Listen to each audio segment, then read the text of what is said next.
Once I receive a message from the Senate to that effect, I'll convey the same to the House. Thereafter, the Mediation Committee will embark on an attempt to develop a version of the bill for consideration by the Houses of Parliament in accordance with Article 113 of the Constitution. The House is accordingly guided. Thank you. Yes, Honorable Pokose. Honorable Speaker, Article 149 of the Constitution provides that within 14 days after a vacancy in the office of the Deputy President arises, the President shall nominate a person to fill the vacancy, and the National Assembly shall vote on the nomination within 60 days after receiving it. Honorable Speaker, recently in passing the special motion for impeachment of the Deputy President, you guided us that we required at least 233 of us, being two-thirds of the members of this House, Order, Honorable Pokose. to pass this motion. And you jumping the gun? No, I'm just seeking your guidance, Honorable Speaker, Okay, whether we need the same threshold in this case. Okay, go on. So, Honorable Speaker, is the same voting threshold applicable in this case? I seek your guidance following your communication from the Senate. You are still jumping the gun. Okay. We have a communication from the Senate which requires no comment. Okay. When message, that is when you will be able to seek that clarification. Thank you. You are guided. Hold your horses. Next.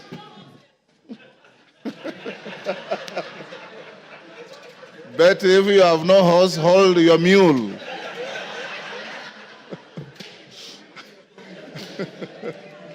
Hold your mule. Order number 3, messages. Order number 4, petitions. Order number 5, papers. Yes. Order number 6, notices of motion. Order number 7, questions and statements. Yes, Honorable Wamboka. Honorable Speaker, yesterday you guided that today morning the chairman of Education Committee was supposed to bring a response with regard to opening of Moi University. Kindly, I seek your indulgence, Honorable Chair, so that... Which chair? The chair, Meli. Yes. So, Honorable Speaker, I seek your indulgence so that we can have that university opened. Thank you. Honorable members, that 2 chairmen are directed to bring preliminary statements this morning. Honorable Meli on Moi University, and I think Raso, did I also direct you to bring something? Let's start with Meli.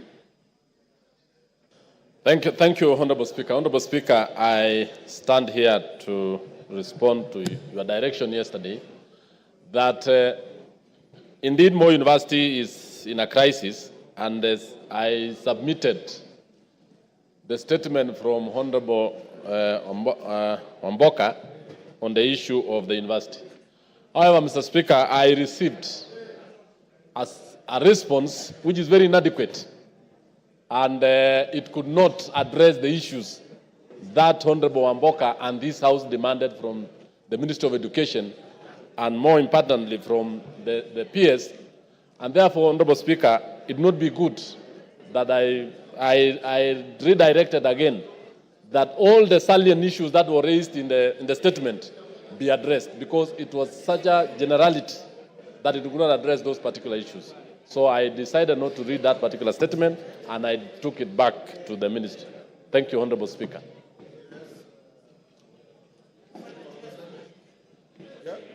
Yeah. Is it on the same issue? Yes, I wanted to... Go ahead.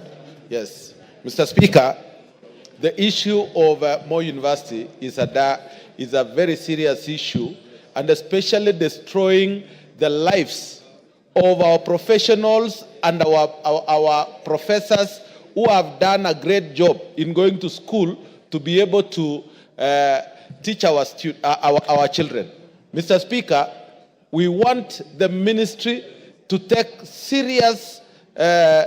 seriously this matter, because taking it lightly, and yet we are talking about the lives of people who are working there. They have lost their pensions, they don't have an increment of salaries, and they have been put on CRB. Almost all lecturers who took loans, the university is not paying. So we need that thing resolved as soon as possible, Mr. Speaker. Thank you. Yes. Thank you so much, Mr. Speaker. I rise knowing that Keses constituency is where Moi University is situated.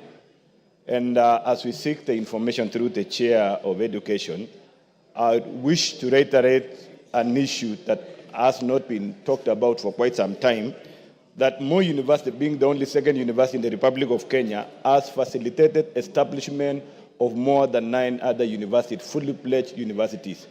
And in the process of establishing, most of the resources then that were earmarked for Moi University or were generated under IGU, especially during the parallel self-sponsored program, were utilized to establish these universities. And no discussion since then have been brought forward to ensure that Moi University is compensated back to where it was before.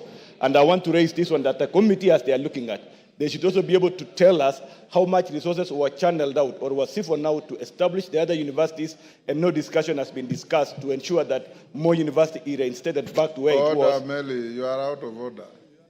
A university opening another campus elsewhere does not amount to siphoning money. It's expansion, and it's a program that grows education. How does that become siphoning money?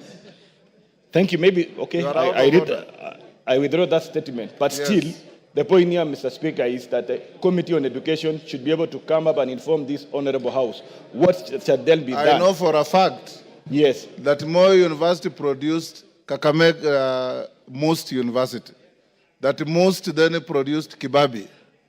That has nothing to do with siphoning money at all. Yes, Ocheng? Yes. Ocheng? The Honorable Speaker, the issue of Moi University is already happening, Mr. Speaker. Mr. Speaker, that the university is closed and there's no urgency, there is no effort towards reopening it immediately, Mr. Speaker, it's a scandal. Mr. Speaker, as the ministry and as the committee concerned brings a proper statement to this House, Mr. Speaker, could they tell us the root cause? If it is tribalism, let us be told so that that is sorted out. If it is ethnicity, if it's bad management, let us be told that that is sorted out.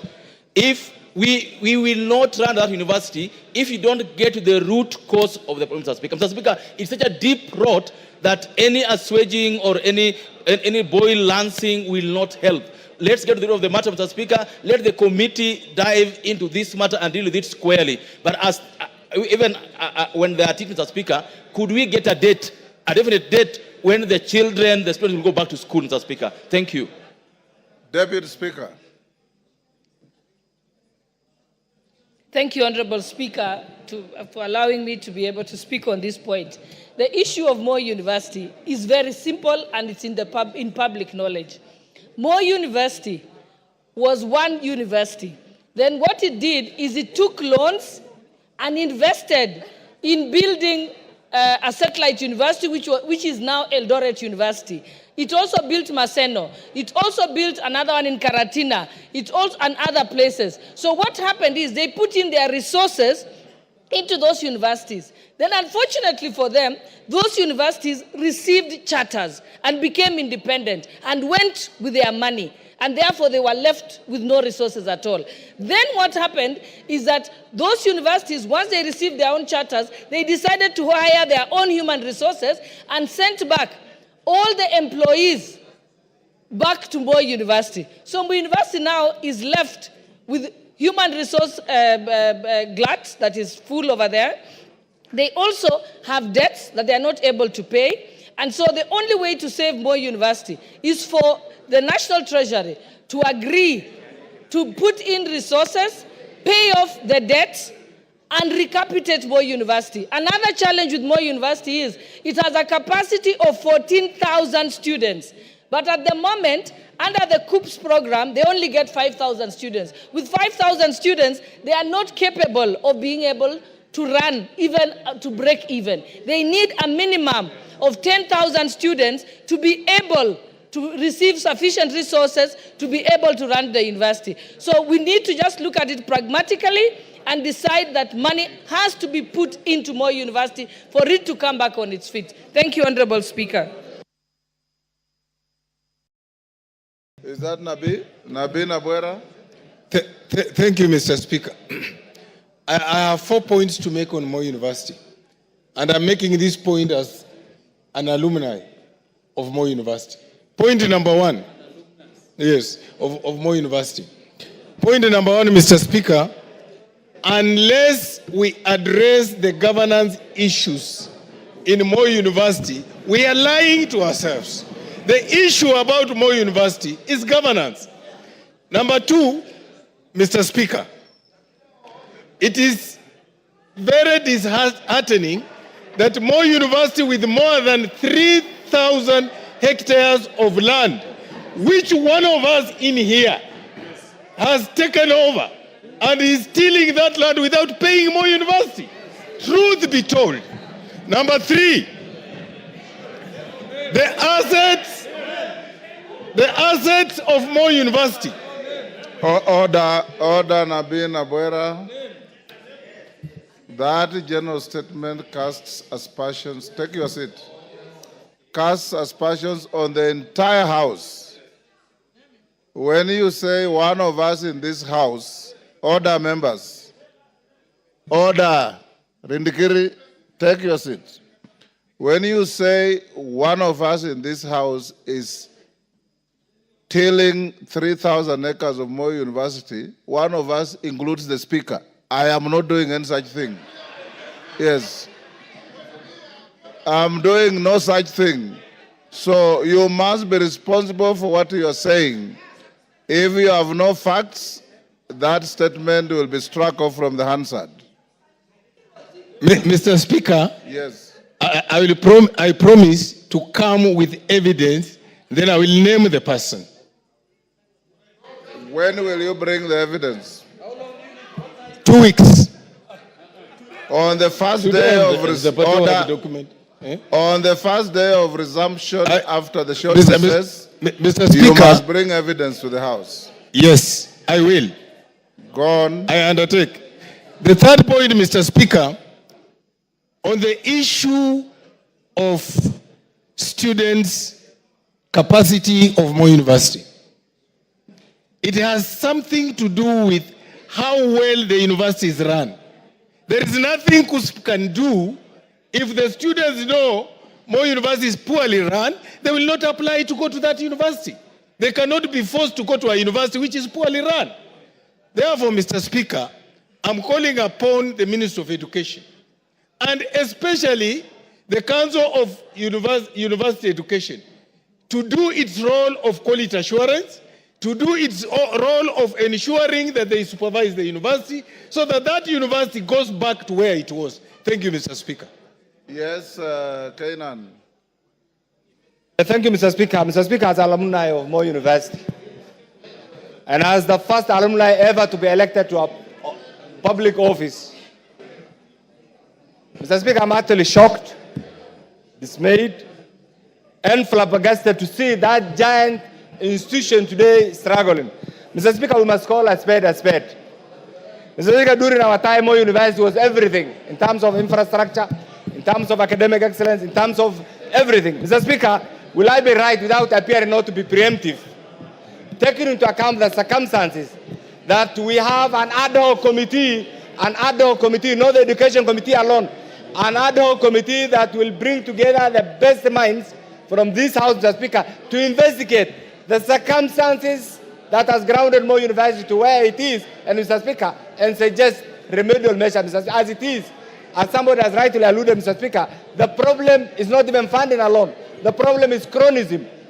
The problem is abuse, Mr. Speaker, and we are all aware of the history of this university. Mr. Speaker, once and for all, we must side with Moi University so that Moi University does not join the league of institutions that have been run down, Mr. Speaker. Mr. Speaker, I beg your indulgence to allow us to bring a committee, an ad hoc committee, so that this issue can be dealt with once and for all and comprehensively. Thank you, Mr. Speaker.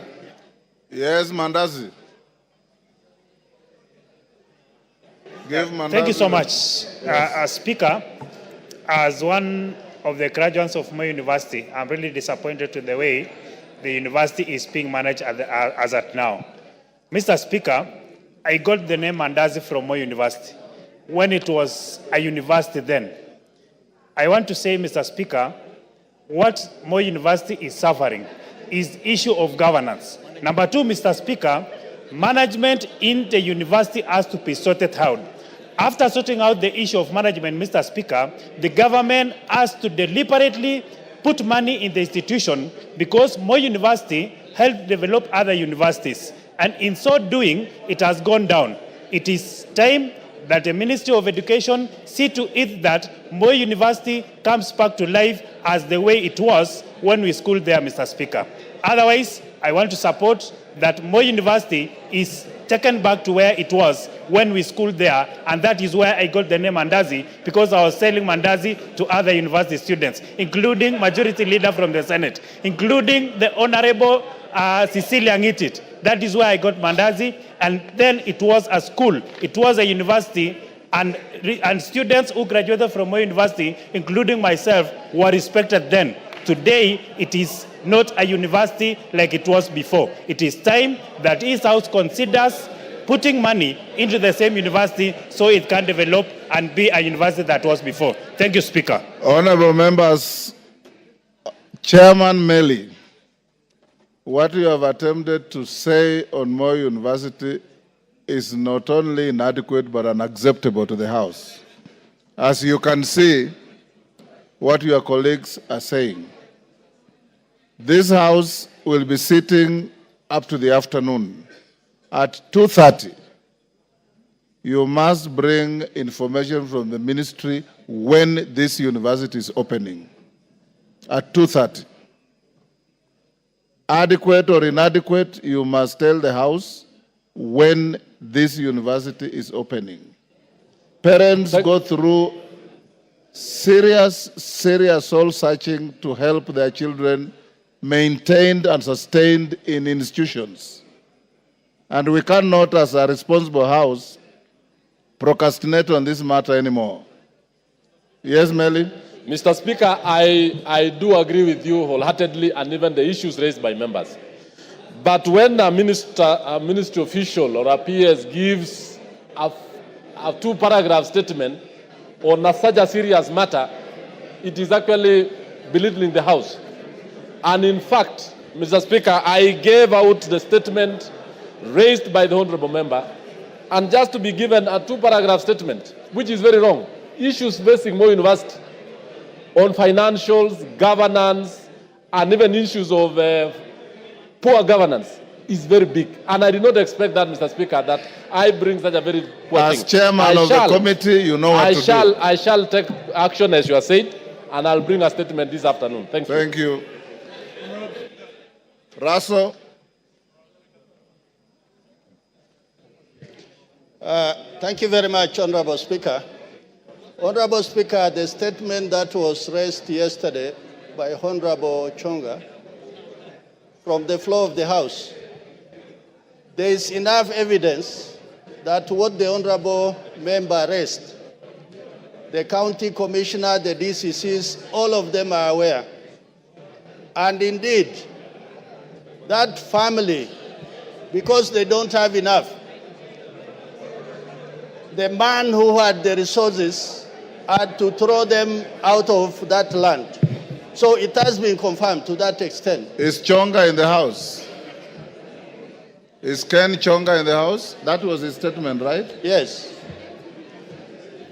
So for that reason, Honorable Speaker, the task that you gave me is that the county commissioner and the DCC are going to sit this morning and they are going to deliberate on this matter as far as removal of that family from their land is concerned. But what they have also confirmed, the matter is in court. What everybody was wondering is how the family was thrown out of their homestead. So for that reason, the ministry and the county commissioner is seized of that matter, and in the next 1-2 days, they are going to give us feedback that the family is restored back to their homestead. That is what we have gathered so far, Honorable Speaker, but we'll also not leave it to that, we'll follow it up. Thank you, Honorable Speaker. Honorable Ken Chonga is not in the house, so we'll leave it there. Yes, Chairman. I know my very able chair had actually made the preliminary report on the same, but I've just got the information or the report from the ministry that the report can be even ready as this afternoon. Yes. You'll deliver a statement in the afternoon? Yes. Excellent.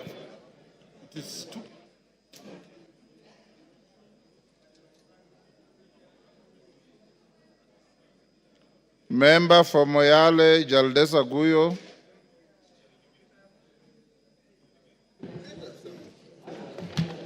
Thank you, Mr. Speaker. Honorable Speaker, pursuant to the provisions of Standing Order 44-2C, I rise to request for a statement from the chairperson of the Departmental Committee on Internal Security and National Administration regarding the reopening of Illo Gold Mine in the Bel Moyale constituency. Honorable Speaker, in 2023, the residents of Moyale discovered traces of gold in the Illo area of Dabel, Marsabit County, following a prolonged drought from 2021 to 2023, during which pastoralists lost more than 80% of their livestock. The discovery of the Illo gold mine offered a new lifeline and an alternative means of livelihood for the community. However, in March 2024, a disagreement between two artisanal miners resulted in the tragic loss of lives. Consequently, the Ministry of Interior and National Administration ordered a 30-day closure of the gold mine, citing insecurity and the absence of proper administrative and administrative structures to manage the site for the welfare of the community and other stakeholders. Honorable Speaker, since the closure, several positive developments have taken place. Community organizations have transformed into cooperatives to oversee the administration and management of their natural resource. Unfortunately, it's alleged that some members of the security agencies have begun engaging in illegal mining activities in the area, providing misleading response to justify the continued closure, thereby excluding the residents and benefiting from the residents from benefiting from the situation. In September 2024, Marsabit County leaders met with the Cabinet Secretary for Ministry of Interior and National Administration to discuss the reopening of the Illo gold mine and other security concerns. Although there was an unanimous agreement to reopen the mine, just 2 weeks later, the Cabinet Secretary extended the closure by another 30 days, further disadvantaging the local community. Honorable Speaker, it's against this background that I request for a statement from the chairperson of the Departmental Committee on Internal Security and National Administration on the following. 1, a report on the status on progress toward the reopening of the Illo gold mine. Number 2, actions being taken by the Ministry of Interior and National Administration to facilitate the reopening of the Illo gold mine, along with the implementation of necessary administrative and security structures to safeguard lives, property, and the welfare of the local community. And finally, efforts to ensure that the cooperative established by the residents are recognized by the as the legitimate artisanal miners. Thank you, Mr. Speaker. Order, honorable members. Clerk will go back to order number 3. Order, members, take your seats. Order number 3, messages. Members on their feet, take your seats. Order, honorable members, take your seats. Honorable members, I have a message from the President on the nomination of Professor Kithure Kindiki, EGH, to fill the vacancy in the office of the Deputy President of the Republic of Kenya. Order. Order, members. Honorable members, pursuant to the provisions of Standing Order 42.1, I wish to report to the House that today morning I have received a message from His Excellency the President regarding the nomination of Professor Kithure Kindiki, EGH, to fill the vacancy which has occurred in the office of the Deputy President of the Republic of Kenya following the impeachment of the previous office holder. Honorable members, as you are aware, Article 149(1) of the Constitution provides as follows, and I quote, "Within 14 days after vacancy in the office of the Deputy President arises, the President shall nominate a person to fill the vacancy, and the National Assembly shall vote on the nomination within 60 days after receiving it." Honorable members, as you are aware, for a person to hold the office of Deputy President, the person must meet the requirements specified in Article 148, as read together with Article 137 of the Constitution.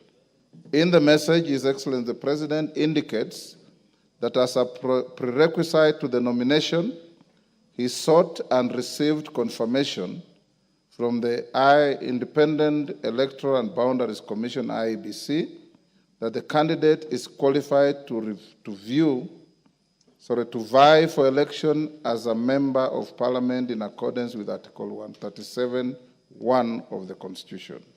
Further, His Excellency the President confirms that he has sought and received clearances from the following institutions with respect to the candidate. 1, the Kenya Revenue Authority, KRA. B, the Ethics and Anti-Corruption Commission, EACC. C, the Directorate of Criminal Investigations, DCI.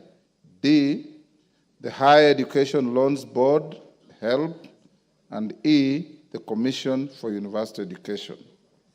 Honorable members, in a testament to the foregoing, His Excellency the President has annexed the following documents in relation to his nominee. A, certified true copy of his certificate of birth. B, certified true copy of his national identity card. C, certified copies of his university degrees and other academic certificates. D, certification of foreign university degrees by the Commission for University Education. E, passport size photograph. F, curriculum vitae and testimonials. G, confirmation of compliance with Article 137 of the Constitution from the Independent Electoral and Boundaries Commission, IEBC. H, confirmation of citizen status by the National Registration Bureau, Office of the Registrar of Persons. I, confirmation of membership status in a political party from the Office of the Registrar of Political Parties, ORPP. J, policy party membership confirmation from the United Democratic Alliance, UDA. K, Chapter 6 of the Constitution, statutory clearances on leadership and integrity from 1, tax compliance certificate, Kenya Revenue Authority. 2, Ethics and Anti-Corruption Commission. 3, certificate of good conduct from the Directorate of Criminal Investigations, DCI. 4, Compliance Higher Education Loans Board, and 5, credit report and certificate of clearance from the Credit Reference Bureau. In view of the foregoing, honorable members, and having perused the attached documents, I am satisfied that the candidate meets the requirements under Article 148 as read together with Article 137 of the Constitution to fill the vacancy in the office of the Deputy President. Consequently, the nomination is properly before the House for purposes of the decision required under Article 149(1) of the Constitution. Honorable members, Article 149(1) of the Constitution suggests that states that upon receipt of a nomination of a person to fill a vacancy in the office of the Deputy President of the Republic of Kenya, the House is required to vote on the nomination. Considering that the House is scheduled to proceed on recess at the rise of the House this afternoon, I'll convene a meeting of the House Business Committee immediately hereafter to deliberate on the next steps to be taken by the House. Thereafter, I will guide the House on the decision of the House Business Committee, and the House is accordingly guided. I thank you.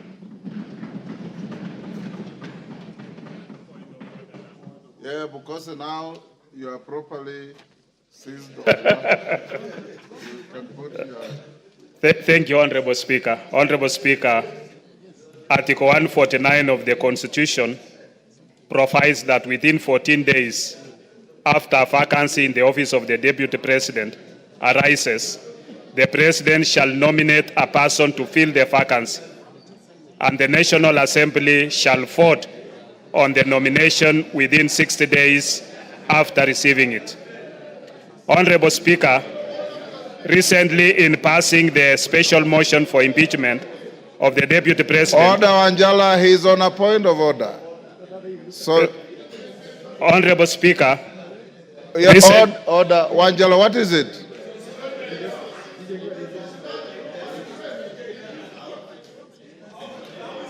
Order, Honorable Shinali. Order, Honorable Shinali, will you be upstanding? You are not properly dressed. You go and dress in a proper manner and come back. Who else? Honorable Zahir. You are no. Him is a Muslim, is wearing a Friday prayer meeting. There's no problem. Shinali, go and dress up. Go on, Bukose.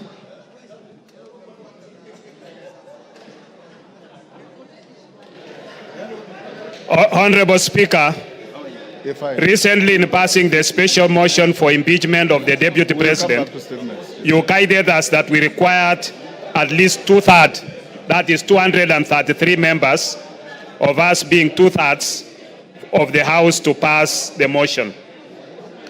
Honorable Speaker, is the same voting threshold applicable in this case? I seek your guidance of the matter. Thank you, Honorable Speaker. Thank you. Honorable Nyikal.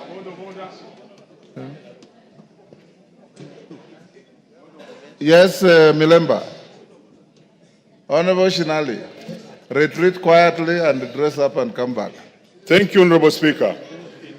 Honorable Speaker, the business before this House is one which requires us to vote on the nomination of a person to fill a vacancy in the office of the Deputy President in terms of Article 149 of the Constitution.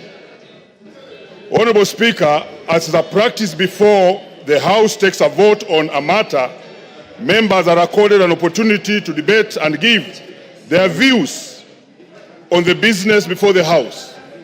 Honorable Speaker, to this end, I seek your guidance on whether we shall be given an opportunity to debate on the nomination and give our views. Thank you, Honorable Speaker. Wangwe. Thank you, Honorable Speaker. Honorable Speaker, I rise to seek your guidance on whether this House will be required, Honorable Speaker, to undertake the vetting and approval process as required by the Public Appointments Parliamentary Approval Act. Number two, Honorable Speaker, of my concern is that, Honorable Speaker, Article 124, particularly subsection 4 of the Constitution, provides that when a House of Parliament considers any appointment for which its approval is required under the Constitution or an Act of Parliament, the appointment shall be considered by a committee of the relevant House, and the committee's recommendation shall be tabled in the House for approval. Honorable Speaker, in your communication, you have not given us indication on how you are going to handle that process. Maybe, Honorable Speaker, you can guide me on how you intend to handle it. Thank you, Honorable Speaker. Thank you. Jen Kakiri? Yes.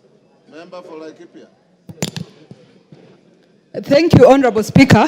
Honorable Speaker, you've just conveyed a message from His Excellency the President on the nomination of Professor Kithure Kindiki to fill the vacancy of the office of the Deputy President, which occurred yesterday, to fill the vacancy of the office of the Deputy President, which occurred yesterday following the conclusion of the impeachment proceedings at the Senate.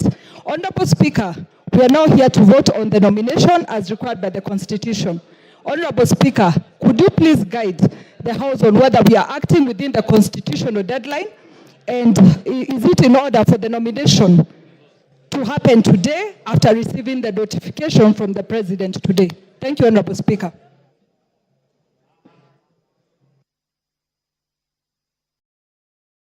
With those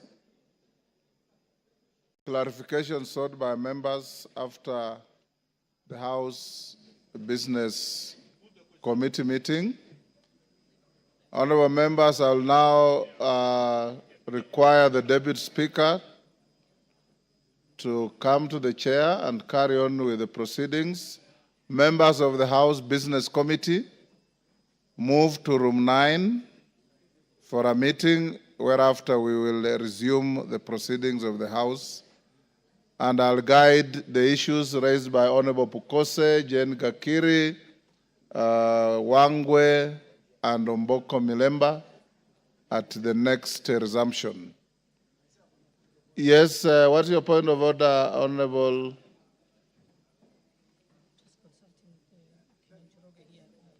Thank you, Honorable Speaker. Honorable Speaker, I want to join my very good friend, the Honorable Pukose,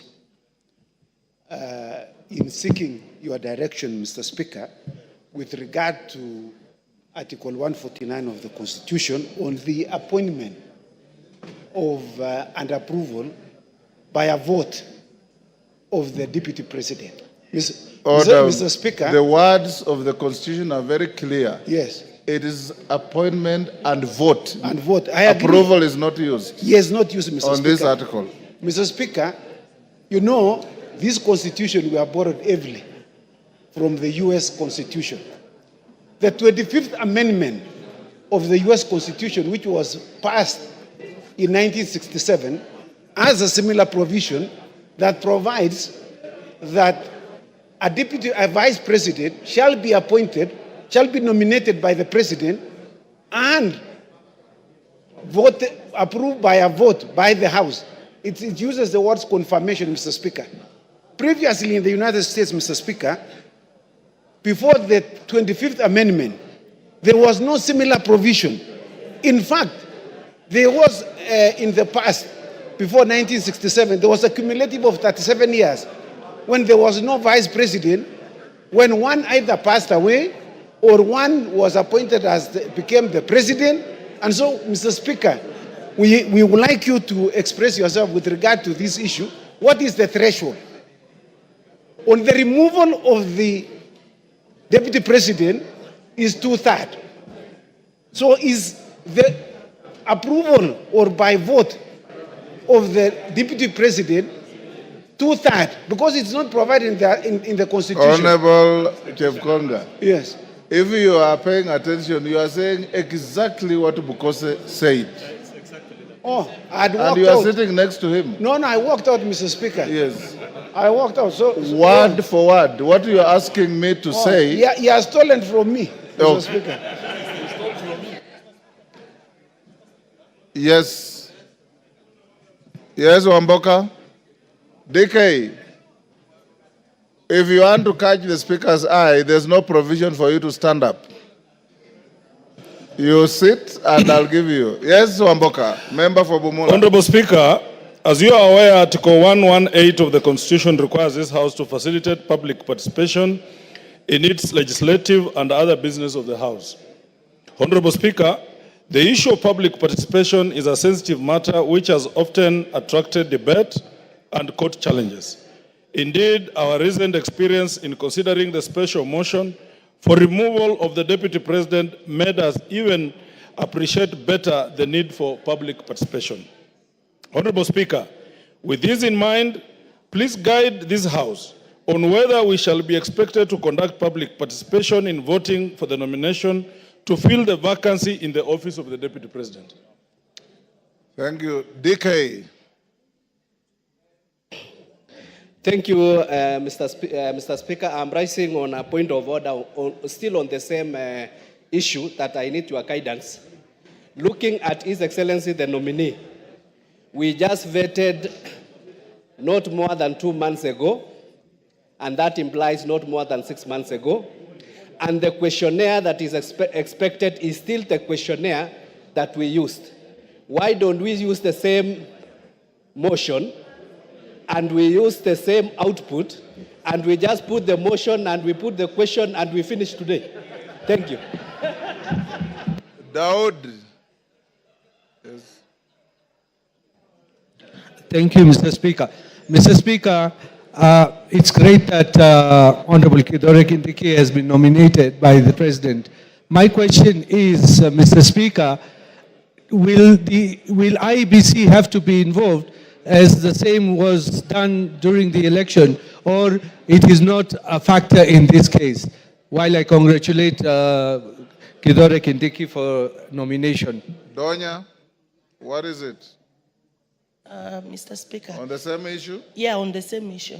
Go ahead. He's saying that we use the same questionnaire that he used as the interior for the position of the Deputy President. He's incorrect because you cannot use the same questions when it is a different docket. He's out of order. Thank Mr. you for Speaker. helping the Speaker. Yes, member for Langata.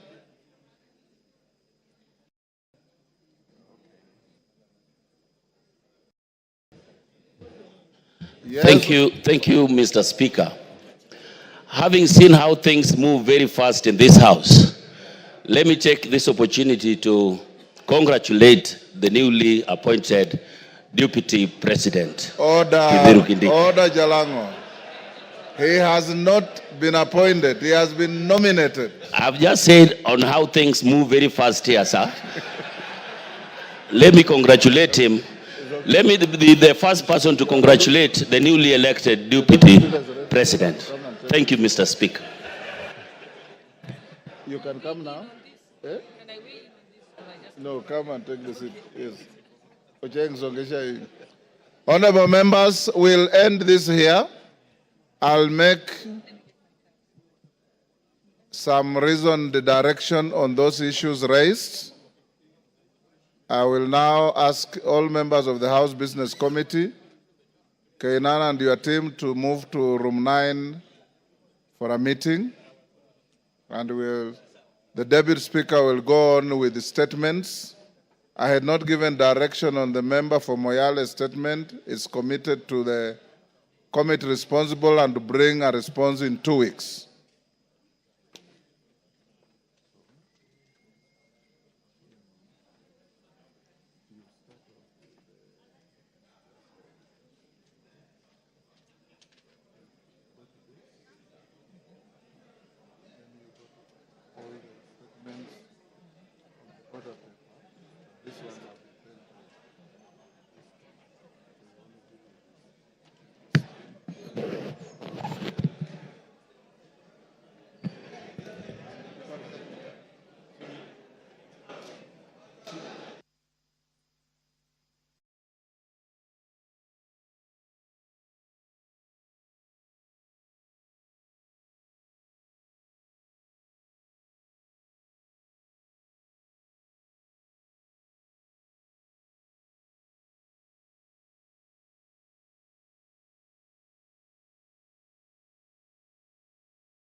Honorable members, we shall now go to statements, and we shall continue with a statement by the member for North Horr, Honorable Wario.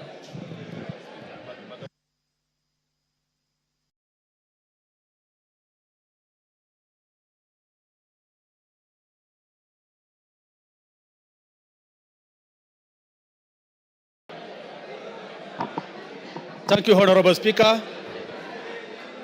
Honorable Speaker, pursuant to the provision of Standing Orders 44.2c. Order, honorable members. Order, honorable members. Order, honorable members. Order, honorable members. Honorable Wario, you may proceed. Honorable Speaker, pursuant to the provision of Standing Orders 44.2c, I rise to request for a statement for the chairpersons of the Departmental Committee on Agriculture and Livestock and Departmental Committee on Regional Development regarding the perpetual drought crisis and resultant loss of lives and livelihoods in arid and semi-arid lands, and especially in Northern constituency. Honorable Speaker, Northern Kenya is largely arid and semi-arid lands, and as a result, it is highly susceptible to the vagaries of climate change and climate-induced disasters. During the recent drought, there were several lives lost due to unmitigated droughts and persistent famine in the region. Furthermore, the ASAL regions lost an estimated 2.6 million livestock, which the NDMA estimated to be worth 226 billion. It is worth noting that Northern constituency, spanning 39,000 square kilometers, 1.5 times size of Rwanda, is the largest constituency in Kenya and optimizes the challenges faced by the northern region. This area, highly susceptible to climate change and climate-induced disasters, has recently witnessed devastating losses. Communities lost over 90% of their livestock. Malnutrition rates rose to 3 times the global average. Thousands of the children drop out of school. Even with the recent normal rains, the population in North Horr still faces life-threatening food crisis, with minimal and intermittent government support through relief foods. Despite the availability of vast land as the main factor of production and the ability to predict these weather conditions and with the use of ICT-based technology, the government interventions have largely been reactive and short-term, perpetuating cycle of dependency.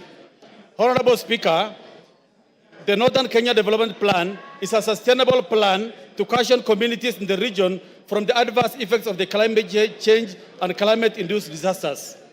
Unfortunately, this plan is yet to be implemented to transition pastoralists and victims of climate disasters from dependency of relief food to long-term and sustainable livelihoods and food security interventions. Honorable Speaker, it is against this backdrop that I request a statement from the chairperson of the Departmental Committee on Agriculture and Livestock and Regional Development on the following. 1, plans on how the government intends to leverage on demonstrated capacity for transformative projects in technology, water, and large-scale infrastructure projects to prioritize food security and enhance dignity of the population in North Horr and the ASALs of Northern Kenya. B, an explanation on why the government allocates substantial resources for relief food annually, but minimal or no resources for specific, smart, measurable, and realistic food security programs in the ASAL of Kenya. A comprehensive report on all food security and drought resilience projects with its corresponding budgets by both government and donor-funded projects that have been implemented or are ongoing in Northern constituency and the ASALs of Northern Kenya. Reasons why ASAL regions of Kenya remain vulnerable to climate change effects despite numerous national plans, including a report on the implementation status of the Northern Kenya Development Plan. Finally, a detailed analysis of the audited impacts of initiatives aimed at cushioning Kenyans from the effects of the climate change, with a specific attention to northern region, including timelines for implementation of sustainable solutions. Thank you, Honorable Speaker.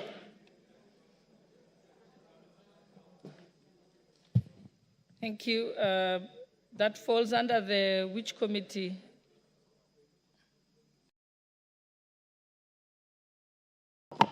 Environment? Committee of Agriculture and Livestock and Regional Development. Honorable Mutunga, are you here? Do you have any response? Or do you want to say something about it? Honourable Speaker, we can promise to get a response in the next 2 weeks, soon after the recess. Thank you. Honorable members, before we move to the next statements,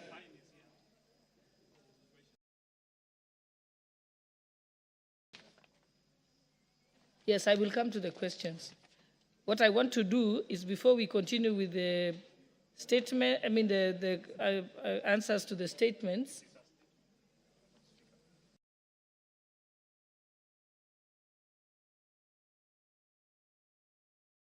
I will give you the opportunity. We'll go back to we are going to go to the statement. So you'll have an opportunity, Honorable Pukose. But before we proceed with the statements, allow me to reorder the order paper. And we will go to order number 8 to put the question, and also order number 9, and then we can go back to statements. Okay. So, honorable members. Oh, yeah, read out. Order number 8, the Community Health Workers Bill, National Assembly Bills number 33 of 2022, second reading, question to be put. Honorable members, I now put the question that the Community Health Workers Bill, National Assembly Bill number 53 of 2022, be read a second time. Will as many as of that opinion say aye? Aye. Will as many as of the contrary opinion say nay? The ayes have it. Next order. A bill for an act of Parliament to make provision for the training, registration, and licensing of community health workers, to regulate their practice, to provide for the establishment, powers and functions of the Community Health Workers Council of Kenya, and for connected purposes. Order number 9, motion, consideration of the mediated version of the Sugar Bill, National Assembly Bills number 34 of 2022. Question to be put. Honorable members, I now put the question that pursuant to the provisions of Article 113(2) of the Constitution and Standing Order number 153, this House adopts the report of the Mediation Committee on the Sugar Bill, National Assembly Bill number 34 of 2022, laid on the table of the House on Wednesday, 16th October 2024, and approves the mediated version of the Sugar Bill, National Assembly Bill number 34 of 2022. Will as many as of that opinion say aye? Aye. Will as many as of the contrary opinion say nay? The ayes have it.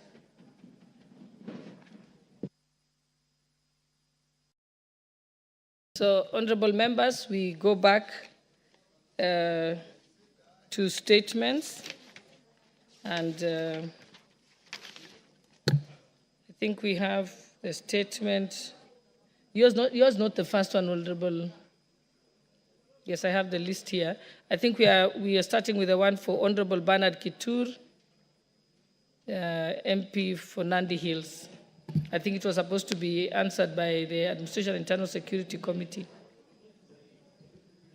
Is Honorable Kitur? Yeah, Honorable Speaker, pursuant to Standing Order 44(2)C, I rise to request for a statement from the chairperson of the Departmental Committee on Administration, Internal Affairs, regarding the kidnapping and torture of Mr. Pascalis Kosgei. Honorable Speaker, on the 15th July 2024, Mr. Pascalis Kosgei of ID number 26289458, the chairman of the Nandi Hills Border Association, was kidnapped in Kerengwet village, Nandi Hills constituency. He was tortured for 6 hours before being dumped unconscious and naked in a tea plantation miles away from his home. This incident occurred on the same day he led a major demonstration alongside other area leaders against multinational tea estates, demanding increased employment for locals and a reduction in the use of tea plucking machines. Prior to his abduction, Mr. Kosgei reported that he received numerous calls regarding his whereabouts, including from a senior DCI officer recently transferred from Nandi Hills. His kidnapping sparked significant outrage within the constituency and was reported at Nandi Hills Police Station under the occurrence book number 39/15/7/2024. Honorable Speaker, it is important to note that Kenya is a signatory to the International Convention for the Protection of All Persons from Enforced Disappearance. However, the country has yet to ratify this crucial agreement, which would be instrumental in addressing violation of human rights and ensuring accountability for victims and their families. Honorable Speaker, it is against this background that I seek for a statement from the chairperson of the Departmental Committee on Administration and National Security, and in the statement, the chairperson should address the following. 1. Status of the investigation on the kidnapping and torture of Mr. Pascalis Kimurgor Kosgei. 2. Any steps the government is taking to stop abductions, enforced disappearances, and killings in the country. And 3. When the ministry will forward to Parliament the International Convention for the Protection of All Persons from Enforced Disappearance for ratification. I thank you, Honorable Speaker. Chairperson for the Administration and Internal Security, Honorable Russo, you are speaking on behalf of the chair. You may proceed. Thank you, Madam Speaker. Madam Speaker, what honorable colleague from Nandi Hills has raised is fundamental. It is about human rights and protection of lives and sanctity of life, which is enshrined in our Constitution. Madam Speaker, we'll need 2 weeks after the recess to respond. Thank you, Honorable Speaker. Thank you. I think it's one thing I had raised with some of the committees. Even though we are going to recess, if you dispatch the letter now or during the recess, then you can have a response by the time we come back from recess. Because the executive is not on recess. So I think you adjust it that way. Thank you. Next we have a statement, a request for a statement by the Honorable Christopher Aseka, member for Kiswero. Thank you, Madam Speaker. Honorable Speaker, pursuant to the provisions of Standing Order 44.2c, I rise to request for a statement from the chairperson of the Departmental Committee on Administration and National Security regarding scrapping the application fees for issuance of identity cards. Honorable Speaker, every Kenyan is entitled to issuance of a national identification card upon attainment of a maturity age of 18 years. Possession of this ID card is especially critical in facilitating Kenyans' youth to access basic services such as university and college funding,